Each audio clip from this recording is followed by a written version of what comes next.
अस्सलाम वालेकुम नाजरीन। क्रिकेट की ताज़ा तरीन अपडेट हासिल करने के लिए मेरे चैनल को सब्सक्राइब कर लें। World championship of legends tournament में पाकिस्तान की मुसलसल दूसरी फतह। World championship of legends tournament में पाकिस्तान चैंपियंस ने वेस्ट इंडीज चैंपियंस को 30 रन से शिकस्त दे दी। बर्मिंघम में खेले गए मैच में पाकिस्तान ने पहले बैटिंग करने का फैसला किया और मुकर्ररा 20 ओवर में 8 विकेटों पर 194 रन बनाए।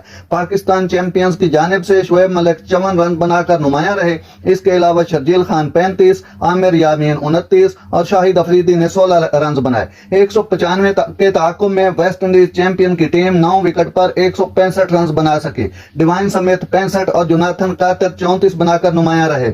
पाकिस्तान चैंपियंस की जानिब से सोहेल तनवीर ने 4 खिलाड़ियों को आउट किया, जबकि शाहिद अफरीदी 3 और वहाब रियाज ने 2 विकेटें हासिल की। वाज़ेह है कि पाकिस्तान की टूर्नामेंट में यह मुसलसल दूसरी कामयाबी है। इससे कबल ग्रीन शर्ट ने ऑस्ट्रेलिया को